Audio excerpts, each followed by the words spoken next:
Hermanos y hermanas, buenas noches. En esta oportunidad vamos a continuar estudiando la serie de estudios que hemos empezado sobre justificación por la fe. En el estudio anterior hemos tenido la oportunidad de conocer cómo estaba el pueblo adventista 2 años antes de 1888. Hemos llegado a conocer las advertencias, las súplicas que Dios pedía a este pueblo para que pueda llegar a un reavivamiento y una reforma que eran necesarios para poder reconocer la luz que Dios iba a enviar. Y el pueblo adventista no despertó, no aceptó esos mensajes de reproche, de advertencia, de súplica al arrepentimiento. Habíamos quedado en la última lectura en la revista Heraldo, 24 de julio de 1888, 2 meses antes del Congreso de Minneapolis de 1888. Y allá, en esta revista Heraldo, habíamos leído de que la muerte espiritual vino al pueblo que debía manifestar vida y celo, pureza y santificación por una seria entrega a la causa de la verdad. Esa era la condición, por no haber escuchado las amonestaciones y los llamados. Y terminó diciendo que algún poder cortó el cable que los anclaba a la roca eterna y que se fueron a la mar sin mapa ni compás. Entonces el pueblo adventista estaba separado de Cristo. No tenían a Cristo como su guía, no tenían a Cristo en el corazón. Espiritualmente no tenían vida espiritual. Entonces ahora, ya antes de ingresar al Congreso mismo, la historia nos indica de que una semana antes realizaban un congreso ministerial. O sea, durante una semana todos los pastores, los ministros se reunían para poder estudiar, para poder consagrarse, para poder preparar sus corazones, la vida espiritual, para el congreso mismo que debía comenzar después de una semana. En esta noche vamos a tratar de comenzar la historia, cómo empezó ese congreso ministerial. Y nosotros, ¿por qué necesitamos estudiar y saber? ¿Por qué es tan importante esa fecha? Primeramente, como introducción, vamos a tratar de comprender la importancia por qué estamos estudiando. Podemos decir entonces que 1888 tiene hoy una importancia capital para nosotros, porque es el mensaje que nos puede conectar como con una línea telefónica directa con el cielo, donde Jesús intercede para impartirnos su carácter y que es su justicia para iluminar el mundo con la gloria de Dios. Así que nosotros necesitamos esa conexión como una línea telefónica para que podamos ser beneficiados con esa luz de 1888. Esa fecha de 1888, junto al mensaje que el Señor nos dio, tiene que ver con el clímax del plan de salvación. Ignorar o rechazar esa fecha de 1888, esa historia o ese mensaje, es igual como ignorar la crucifixión de Cristo o la historia del Verbo hecho carne, que vino Cristo a este mundo en carne humana. Así como los judíos ignoraron la venida del Mesías y hasta hoy siguen esperando. Así que no conocer y desconocer la historia de 1888 es como desconocer la primera venida de Cristo y su muerte en la cruz. Ahora sabemos también la historia que en el año 31 de nuestra era, los discípulos y los demás creyentes, al aceptar al Mesías y al aceptar el Evangelio de las buenas nuevas que Cristo les dejó cuando se fue al cielo, el cielo abrió sus ventanas y derramó sobre los discípulos el comienzo del gran don del Espíritu Santo de Dios, nunca antes conocido hasta ese entonces. Se lo denominó en ese entonces la lluvia temprana, algo hondamente anhelado por los profetas del Antiguo Testamento, pero nunca antes experimentado hasta ese entonces. Así que Jesús a los discípulos les encargó que ellos debían unánimes esperar la lluvia temprana. Y ellos realmente fueron beneficiados. Los profetas querían ver ese día, cómo el poder de Dios iba a manifestarse para llevar el Evangelio a todo el mundo, en vista de que el pueblo de Israel no había cumplido su misión de ser luz en el mundo. El pueblo de Israel fracasó, los judíos fracasaron, eso ya hemos estudiado. Ahora en 1888 demanda entonces nuestra atención por ser el momento en el que el cielo volvió a abrir sus ventanas y derramó sobre los dirigentes de la Iglesia Adventista del Séptimo Día el comienzo del don final del Espíritu Santo, la lluvia tardía, de acuerdo con las entusiastas manifestaciones de Elena White, que fueron como la repetición del Pentecostés. Así reconoció Elena White. Así que es importante saber entonces, porque en 1888 nuevamente Dios abrió las ventanas y comenzó a derramar la lluvia tardía. Por eso es que es importante estudiar. Y la hermana White dice lo siguiente. Dice, fueron los aguaceros de la lluvia tardía que se comenzó a dar en 1888 para madurar la cosecha, en el mismo sentido en el que Pentecostés fue la lluvia temprana para la siembra del Evangelio. Y en segundo orden, dijo, la lluvia temprana de Pentecostés marcó el comienzo de la extensión del Evangelio, de la difusión del Evangelio.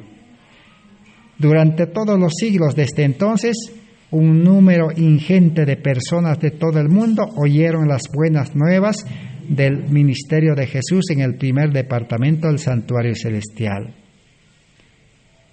El Evangelio se propagó por todo el mundo de ese entonces, y aquellos que creyeron murieron en la fe de Jesús y resucitarán en ocasión de la segunda venida de Cristo, cuando Jesús los llame de su actual sueño, que están en el polvo de la tierra.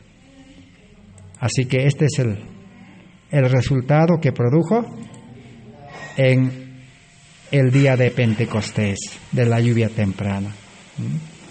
Así también dice, hoy en día debe suceder. Por eso 1888 señala el acontecimiento complementario al Pentecostés, el movimiento más significativo efectuado desde ese entonces por el Espíritu Santo. Y Elena White dice, Dios envió un mensaje especial con el objetivo de completar la comisión evangélica que dio comienzo el Pentecostés. Se centraba en el ministerio de Cristo en el segundo departamento del santuario celestial. Así, la bendición del Espíritu Santo derramado en 1888 tenía por objeto preparar a aquella generación para la traslación, sin ver la muerte, en la segunda venida de Cristo. Magníficas nuevas. Eso fue lo más grande desde 1844. Sí, aún desde Lutero y aún desde el Pentecostés hasta el día de hoy, no se ha visto. Así que si nosotros miramos hacia atrás, Lutero también recibió el Espíritu Santo, no en la forma de lluvia tardía, pero con ese poder llevó las buenas nuevas de que el justo viviera por la fe por todo ese mundo de entonces. Ahora, esa es la razón por la que 1888 y Pentecostés marcan dos gloriosos comienzos. El primero, el comienzo de la comisión, id por todo el mundo y predicar el Evangelio. Y el segundo, que en 1888 se dio, es de su consumación, según esa luz que ha de alumbrar toda la tierra con su gloria, antes de que se acabe el tiempo de gracia. Por eso es tan importante conocer esa historia. Entonces, 1888 introduce esa bendición final. Hay en ella dos partes. Primero, los aguaceros celestiales de la lluvia tardía que preparan al pueblo de Dios para la segunda parte. Y la segunda es nuestra primera vislumbre de lo que será el mensaje que iluminará toda la tierra y que penetrará aún en las religiones del Islam, el budismo, el catolicismo romano, protestantismo y todos los ismos que hay en nuestro mundo actual. Debe llevarse el Evangelio, la justicia de Cristo, para que la venida de Cristo pueda ser ya inminente.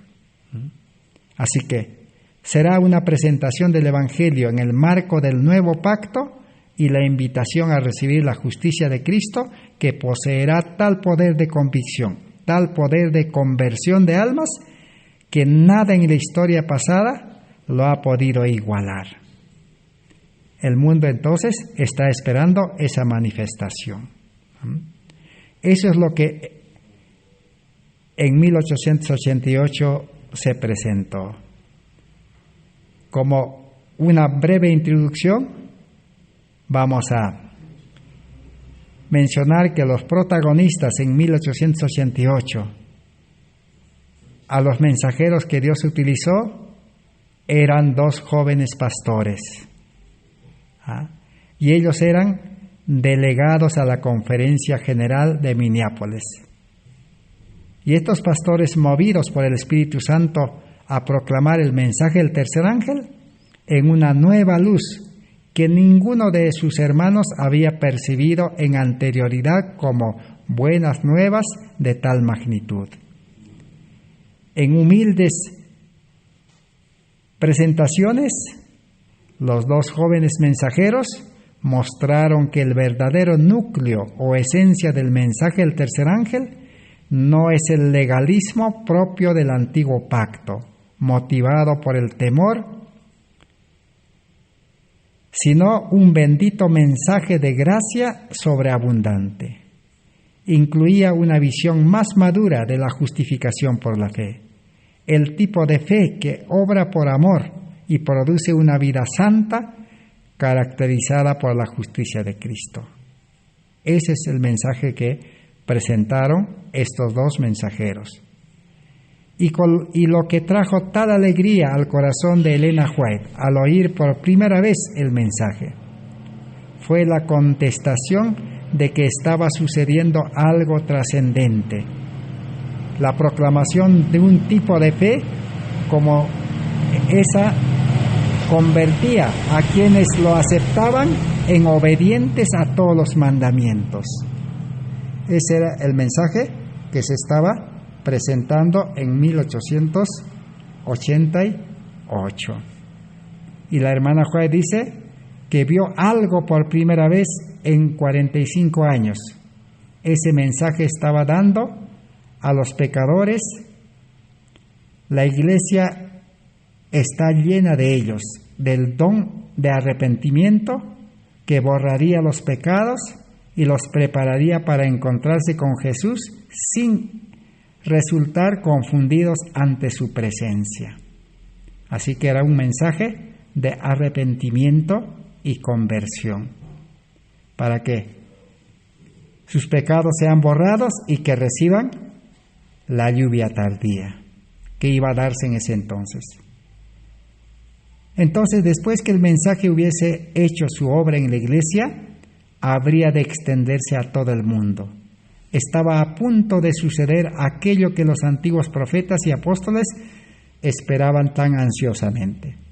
Los dos mensajeros se basaron especialmente en el libro de Romanos y Gálatas de la Biblia, pero presentaron el mensaje de Pablo en una luz fresca que iba más allá de lo que los reformadores del siglo XVI pudieron comprender en su día, es decir, Lutero y los reformadores. Entonces, Jones y Waggoner de ninguna forma restaron importancia a la obediencia a la santa ley de Dios. Al contrario, el mensaje que llevaron reconciliaba los corazones con Dios, reconciliando así sus vidas con la santa ley de Dios. Es por ello que la obediencia brotaba del interior, no siendo algo impuesto por una motivación basada en el temor al castigo o el amor a la recompensa en obedecer. Así que hubo un poder maravilloso en ese mensaje que presentaron. Elena White se llenó de gozo porque finalmente la justificación por la fe, presentada de esa forma adecuada, motivaría y convencería a las personas a que santificaran el sábado, apartándolo del resto de los días de labores comunes. La razón por la cual los dos mensajeros vieron la justificación por la fe en una luz renovada es porque integraron esa verdad en la singular comprensión adventista de la purificación del santuario, noción que escapó a la comprensión tanto de los reformadores de antaño como de los guardadores del domingo de hoy en día, de los protestantes. Así que, aún Lutero en la Edad Media no pudo relacionar con el santuario, pero ahora estaba relacionado, unido al santuario ese mensaje, lo que los evangélicos tampoco no tienen la verdad del santuario. Se trata de la justicia por la fe enmarcada en el gran día de la expiación, en su cumplimiento real, en el cual Cristo está intercediendo en el santuario celestial. Así que ambas verdades confluyeron como lo hacen dos ramales de un río antes de desembocar en el mar. Esas renovadas verdades que ni los reformadores del siglo XVI ni los protestantes o católicos contemporáneos pudieron ver, fueron lo que Elena White denominó grandes verdades. Elena White resultó afligida al comprobar que incluso entre los adventistas presentes en 1888 abundaban quienes carecían de una comprensión cabal del día de la expiación. Y hoy sucede aún en mayor grado el desconocimiento de la indiferencia de comprender el evangelio del santuario con el evangelio de la justicia por la fe. Las dos verdades, unas a otras, se complementan y llegan a adquirir un poder maravilloso en transformar las vidas. Así que esa es la idea que nos lleva a estudiar la historia de 1888. Ahora vamos a continuar analizando el llamado de Dios antes del Congreso. Dios utilizó todos los medios posibles para poder despertar a ese pueblo, para llevarlo pues a que estén preparados para aceptar ese mensaje. En Revista Heraldo vamos a continuar leyendo del 28 de agosto de 1888, ya estamos pasando a agosto, de julio a agosto. La hermana White hacía un llamado de esta manera: Decía, no basta estar familiarizado con las comprobaciones de la única verdad. Tú debes hacer frente a la gente a través de la vida que está en Jesús. Tu trabajo recién será coronado de éxito si Jesús está contigo, pues Él ha dicho, sin mí no podéis hacer nada. Llamaba la atención a los predicadores, a los pastores, a los líderes, de que su trabajo solo sería coronado si Jesús estaba en ellos. Porque Jesús dijo, sin mí nada podéis hacer. Y ellos estaban ya sin Cristo, sin Jesús, porque algún poder cortó el cable que los unía. Y les decía, Jesús está llamando. Él llama a la puerta de tu corazón. Y a pesar de todo esto, dicen algunos siempre otra vez, no puedo hallarle, pues anhelo tanto su presencia. Ábrele por lo tanto la puerta.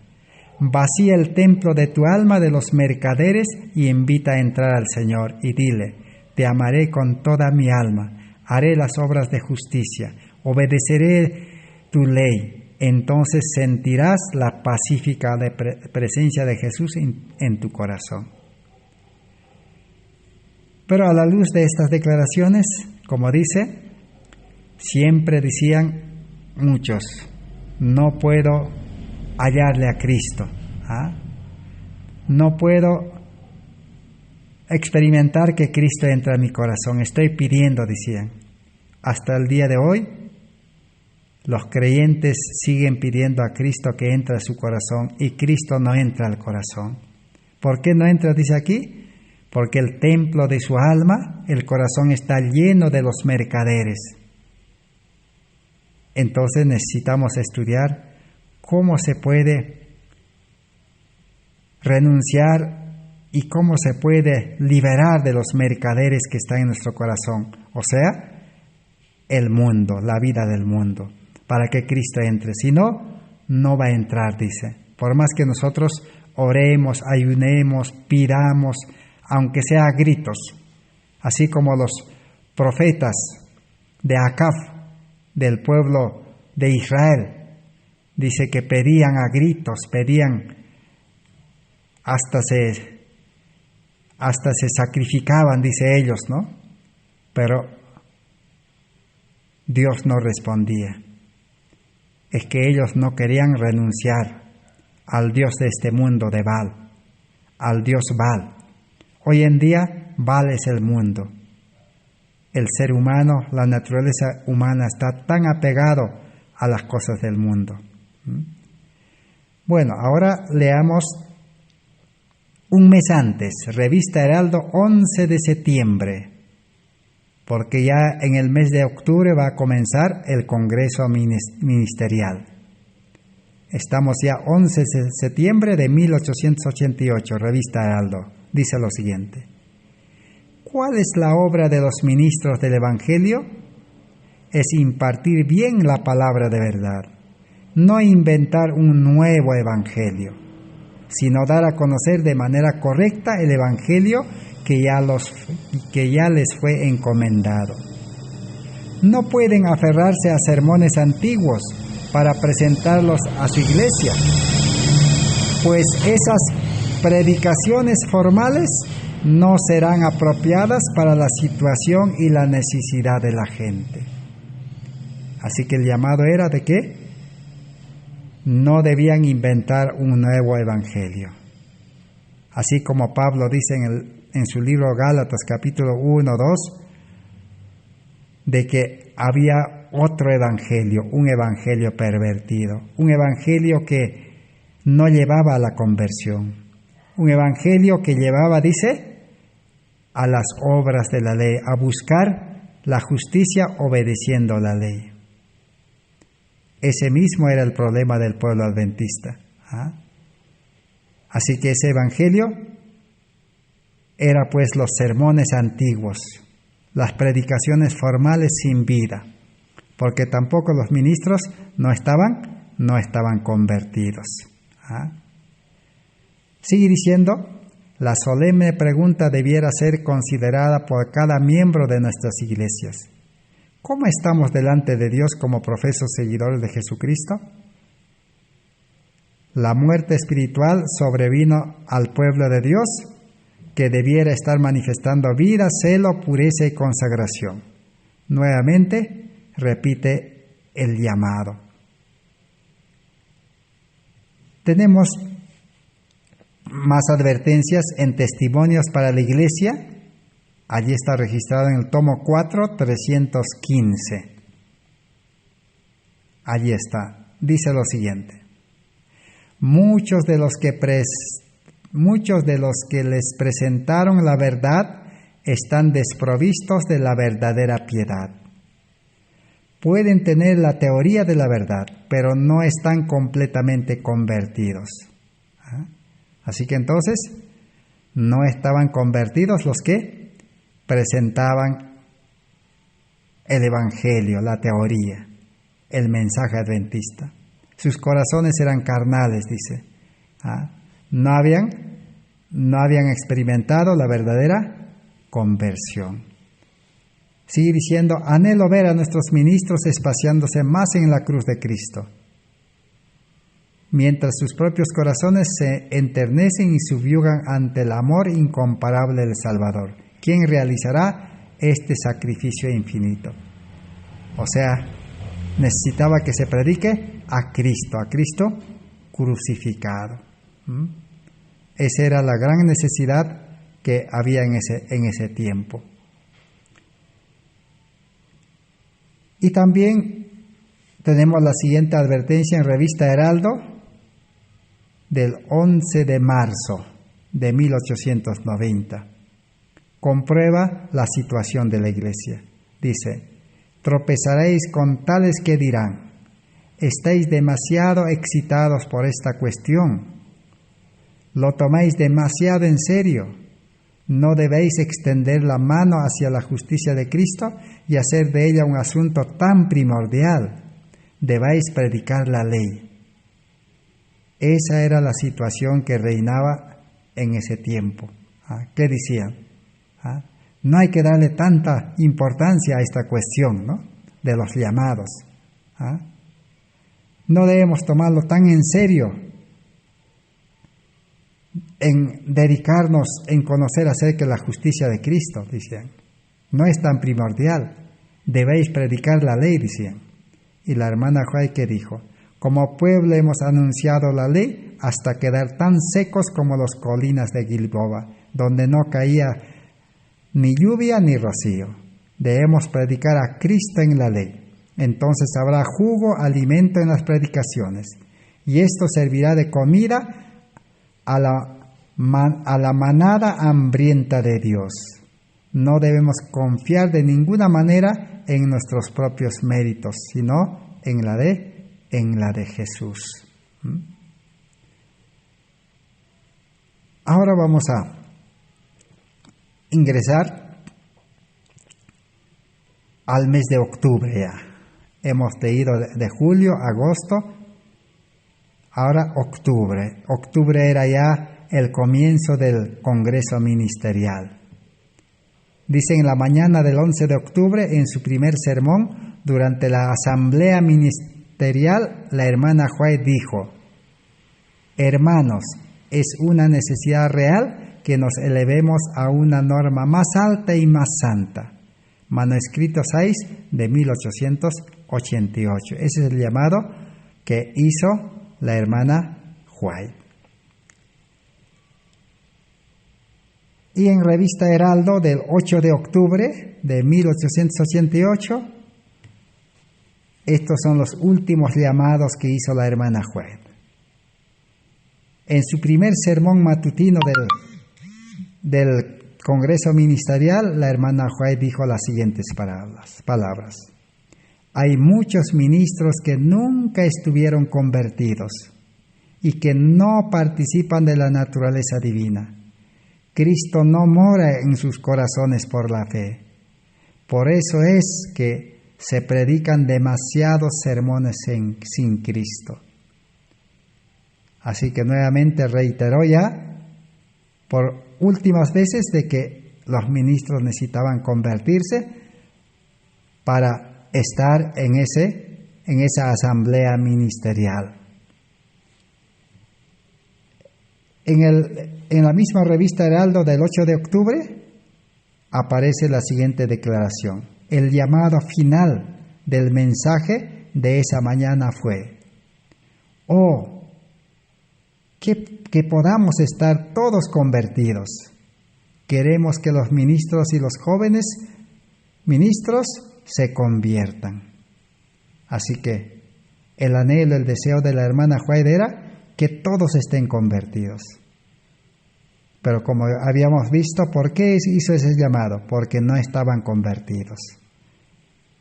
Porque ya habían quizás muchos perdido ya su conversión. Cristo ya no estaba en sus vidas, como hemos visto. Algún poder cortó el cable. Ya no tenían vida espiritual. Entonces, eso fue la última amonestación el primer día 8 de octubre o el primer día 11 de octubre de 1888 en el culto matinal que la hermana White llamó en su sermón a todos los asistentes ministros en esa asamblea ministerial, la conversión. Por falta de conversión no se va a poder recibir, les dijo, el mensaje, la luz que está Dios enviando a su pueblo. Y tampoco la lluvia tardía no puede venir. Y si nosotros hoy en día no estamos recibiendo la lluvia tardía, entonces necesitamos también comprender acerca de la conversión. El llamado es para nosotros también. Entonces, vamos a hacer un pequeño alto. ¿Y qué es lo que implica esa conversión? ¿Por qué nosotros también hoy en día podemos estar sin esa conversión? Voy a leer algunos pequeños párrafos del Espíritu Profecía acerca de la conversión. Vamos a compartir en Lugares Celestiales, página 22. Dice así: es un error pavoroso que hombres y mujeres prosigan día tras día profesando ser cristianos sin tener derecho a ese nombre cristiano. Hay muchos que suponen que están convertidos, pero no pueden soportar la prueba de carácter presentada en la palabra de Dios. Así que hasta hoy en día existe cristianos adventistas que suponen que están convertidos. Están seguros que están convertidos, pero el problema, dice, es el carácter. ¿Tienen el carácter de Cristo? ¿Tienen un carácter pasivo, con esa paciencia, con ese amor? Porque el amor, dice, todo lo soporta, todo lo tolera, todo lo espera. El amor, dice, no deja de ser. Pero si un cristiano profeso que se enoja, se resiente, se molesta y se ocupa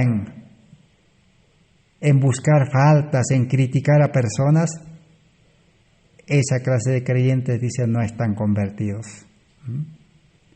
Bien, ahora leamos en comentario bíblico de Elena White, tomo 6, 1075. Dice: han sido bautizados, pero fueron sepultados vivos. No murió el yo, y por lo tanto no nacieron a una vida nueva en Cristo. Entonces, ¿por qué uno no está convertido verdaderamente, pero está en la iglesia, bautizado? Es que dice, el yo no ha muerto. El problema es el yo. En 1888, entonces, los pastores, los líderes, la mayoría del pueblo no estaban convertidos, o sea que el yo no había muerto. Y si fueron bautizados, habían sido sepultados vivos. Y por lo tanto, dice, no habían nacido a vida nueva, no tenían vida nueva en Cristo. Como dice 2 de Corintios 5:17, el que está en Cristo, nueva criatura es. O como dice Efesios 2:8 al 10, por gracia y por fe sois salvos, no por obras, sino, dice, por gracia y habéis sido creados de nuevo, dice, para buenas obras. La nueva creación no existió, dice. Ahora leamos en Testimonio para Ministros, página 395 y 396. Dice así: pero cuando el yo muere y se experimenta la genuina conversión, entonces, para tener una genuina conversión, el yo de todas maneras tiene que morir. Porque en el anterior decía, el yo no murió. Sigue diciendo, no somos ya nosotros los que vivimos. O sea, cuando el yo muere y se experimenta la genuina conversión, ahora dice de ahí en adelante, no somos ya nosotros los que vivimos, sino que Cristo vive en nosotros. Y Él es la esperanza de gloria. El yo está muerto, pero Cristo es un Salvador vivo. O sea, el yo, ¿quién es? El yo somos nosotros. La naturaleza carnal, la naturaleza pecaminosa, tiene que morir. Nosotros, tal como vivimos en este mundo y nos ocupamos de las cosas de este mundo, de nosotros tiene que morir. Y si muere, ya quedará atrás la vida de este mundo. Será una vida nueva. Cristo vivirá en nosotros y nos llevará a vivir su vida como vivió en este mundo. Y palabras de vida al Gran Maestro 316, 317 y 123 dice así: entonces el amor brota espontáneamente. O sea, cuando el yo murió y hemos experimentado la verdadera conversión, hemos ahora nacido a vida nueva, el amor, dice, brota espontáneamente de adentro, porque nace con el amor de Cristo en el corazón. Es imposible que el corazón en el cual mora Cristo esté desprovisto de amor. Si Cristo vive en nosotros, es imposible que no tengamos amor. Pero sin el amor de Dios en el corazón, podemos ser activos en la iglesia. Podemos hacer mucha obra, pero sin amor. Un amor tal como el que moraba en el corazón de Cristo, nunca podremos ser contados en la familia del cielo. Bueno, alguien dirá, yo soy un miembro activo en la iglesia, dirijo, hago muchas cosas en la iglesia, soy activo y hace mucha obra, pero sin amor. No hay amor en el corazón, sino que lo hace por cumplir la Biblia. En un manuscrito, número 133, del 20 de septiembre de 1899, después de el mensaje del 88, la hermana Juárez escribió: es el mayor y más fatal de los engaños. El cristianismo sin amor no existe, porque Dios es amor. Así que vivir la vida cristiana sin Cristo en nosotros, sin el amor, sin que el yo haya muerto, es el mayor de los engaños fatales. Otro libro, Ser semejantes a Jesús, página 96. Hay muchos que profesan ser cristianos y no están unidos a Cristo. Su vida diaria, su espíritu dan testimonio de que Cristo, la esperanza de gloria, no mora en ellos. Y no se puede depender de ellos ni confiar en ellos. Cristo triunfante 240. Sin estar unido a Cristo, una persona puede abandonar muchos malos hábitos y no por ello ser genuinamente santificada, pues no está en relación con Dios, no se ha unido con Cristo. Y la fe por la cual vivo, 141, dice: a pesar de esta terrible condición, la conversión es una obra que la mayoría no aprecia. Así que el pueblo adventista estaba llamado a apreciar la conversión antes del Congreso. Y nosotros también, el mismo llamado llega hasta nosotros.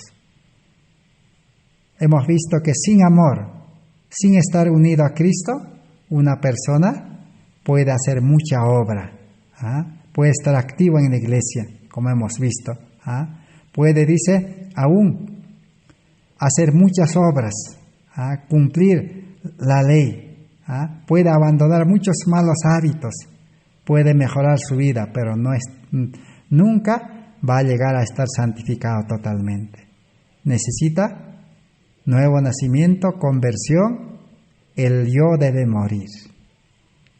Así que vamos a dejar quizás para el siguiente estudio, necesitamos estudiar. El pueblo adventista necesitaba estudiar cómo es morir al yo, cómo es que el hombre viejo debe morir, la naturaleza pecaminosa debe desecharse, cómo es eso para nacer a vida nueva. Vamos a dejar para la próxima oportunidad, porque necesitamos saber urgente para no caer en el error que cayeron los adventistas en 1888. Aún la hermana White había dicho en Revista Heraldo del 21 de octubre de 1890, 2 años después. Ella dijo, hay pastores que pretenden estar enseñando la verdad, cuyos caminos son una ofensa para Dios. Predican, pero no practican los principios de la verdad. Debe ejercerse gran cuidado en ordenar hombres para el ministerio. Debe haber una cuidadosa investigación de su experiencia. ¿Conocen la verdad y viven sus enseñanzas? Así que entonces, la hermana White después del Congreso seguía advirtiendo. Y nosotros necesitamos siempre recordar la historia. Cuando Cristo estaba en esta tierra, Cristo educó. Vamos a recordar la historia del pueblo de Israel. Cristo educó al pueblo de Israel en los principios del cristianismo. El pueblo de Israel en el desierto no estaba en la ignorancia del Evangelio. El Evangelio se manifestó en el agua viva que brotó de la roca, en el maná que descendió del cielo. Ese era el Evangelio viviente y no entendieron los israelitas. Cristo dice, les hablaba desde la nube y desde la columna de fuego, de día y de noche, pero no obedecieron sus palabras. Y el apóstol Pablo nos presenta la consecuencia de su desobediencia, señalando que fueron confinados al desierto debido a su rebelión. Murieron en el desierto y no entraron a la tierra de Canaán. Y en el libro de Hebreos dice, porque también a nosotros se nos ha evangelizado como a ellos, mas no les aprovechó el oír la palabra a los que la oyeron sin mezclar fe. ¿Prestaremos oído nosotros que estamos viviendo cerca del final de la historia de este mundo? ¿Oiremos la advertencia con fe? Esa es la pregunta que debemos hacernos. Y la hermana White también escribió en la revista Heraldo del 21 de octubre de 1890 esa advertencia. Así que necesitamos estudiar también la historia del pueblo de Israel. Y ahora necesitamos estudiar la historia del pueblo adventista en 1888. También necesitamos estudiar en el tiempo de Noé. Durante 120 años esperó que la gente del mundo antiguo, antediluviano, recibiese la advertencia del diluvio. Pero ¿quiénes rechazaron el mensaje? Los antediluvianos. Convirtieron su gran paciencia y benignidad en una ocasión para la burla y la incredulidad. Noé advirtió con paciencia y benignidad, con amor, pero se burlaron y fueron incrédulos. El mensaje y el mensajero vinieron a ser objeto de ridículo. Se criticó y se escarneció el celo y el fervor de Noé en llamarles a que se volvieran de su mal camino. Revista Heraldo del 21 de octubre de 1890. Así que la hermana White les llamó la atención al pueblo de Israel para que no haya incredulidad y no se pierdan, y llamó la atención también a los antediluvianos que se perdieron. Así que Dios siempre advierte por misericordia, Dios no quiere que nadie se pierda, dice, que todos vengan al arrepentimiento y se salven. Entonces nuevamente nos hacemos la pregunta, ¿por qué es tan importante el tema de 1888? Dirán muchos. ¿Por qué tenemos que ocuparnos? No podemos avanzar de aquí en adelante olvidando el pasado entonces. Recordamos que los judíos no pudieron ignorar la historia de Jesucristo y continuar como si nada hubiera sucedido. Por haber ignorado y pasado por alto la venida del Mesías, los judíos ahora, sin Cristo, están pues desparramados en el mundo. Ya no son una nación poderosa. Perdieron algo cuando rechazaron a Cristo, y nosotros también al rechazar el mensaje de 1888, lo que perdimos fue el mensaje del tercer ángel en verdad. Elena White en Revista Heraldo del 1 de abril de 1890 refiere eso, que al rechazar el mensaje hemos perdido el mensaje del tercer ángel en verdad. Así como cuando José y María perdieron al niño Jesús en una distracción, pero tuvieron que regresar a buscar a Jerusalén en la misma Pascua. Y les costó, dice, 3 días de búsqueda hasta encontrarlo. Así nosotros necesitamos buscar a Cristo, necesitamos buscar ese mensaje. No solamente hemos de recuperar lo que hemos perdido, además tenemos que aprender la lección a fin de no repetir otra vez el mismo error. Hay pensamientos que dicen, una nación que desconoce su historia está condenada a repetirla. Otro investigador y pensador dijo, el gran pecado de arrogancia del presente consiste en olvidar las lecciones del pasado. Así que no podemos vivir sin conocer la historia. También, si hablamos de la historia, dice, de Alemania, de Hitler, Alemania no puede ignorar olímpicamente el Holocausto y continuar como si nada hubiera ocurrido. Entonces es imprescindible y de importancia capital que recuperemos lo que hemos perdido.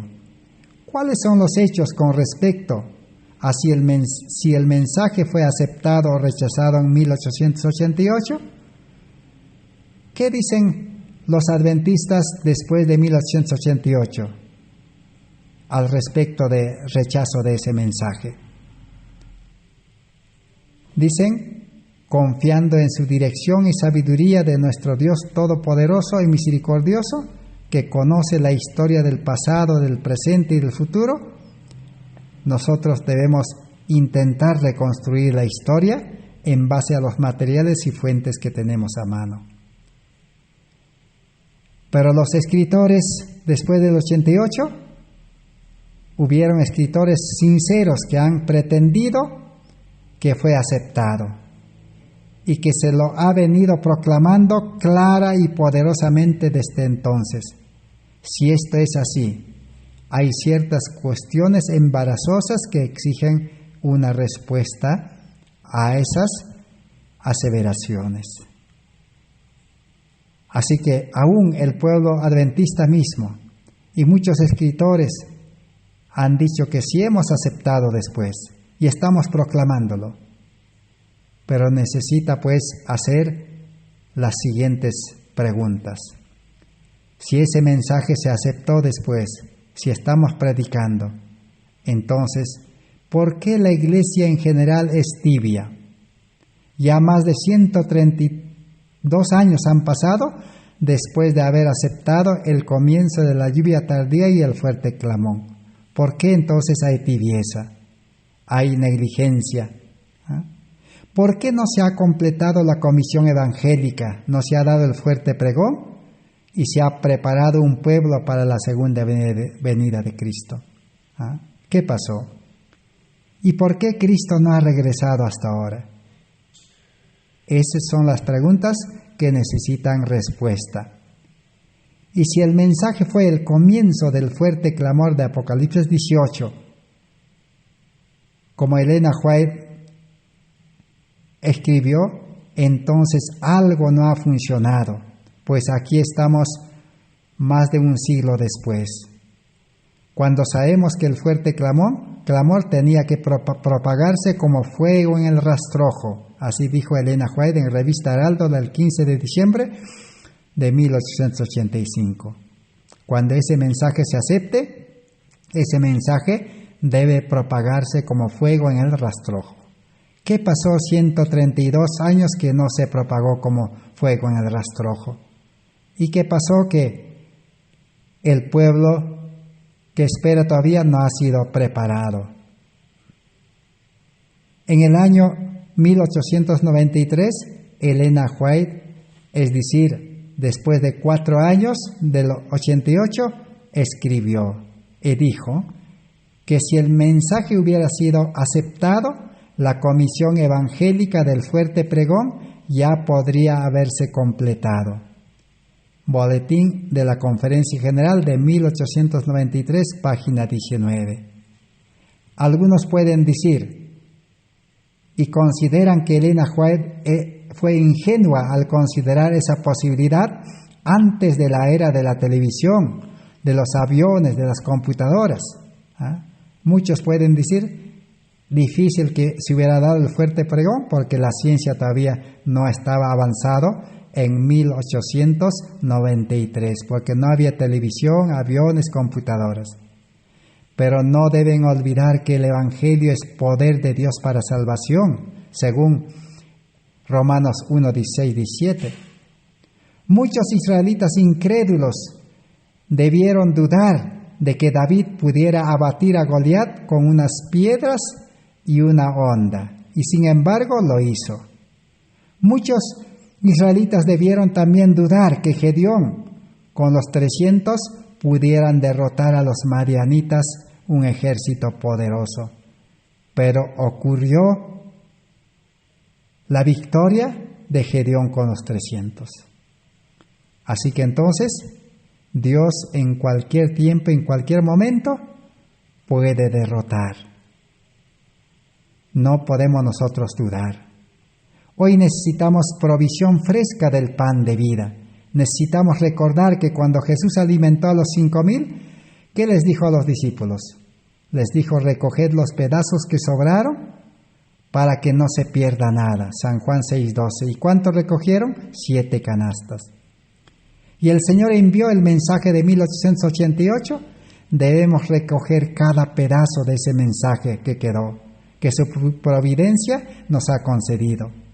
Y para que no se pierda nada, con seguridad es ya tiempo de que el pueblo de Dios en todo el mundo reflexione seriamente.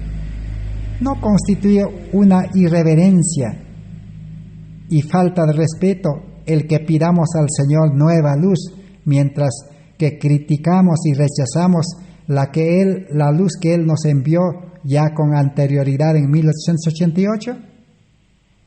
El pueblo de Dios hoy en día no puede seguir pidiendo luz ni lluvia tardía porque ya el Señor mandó.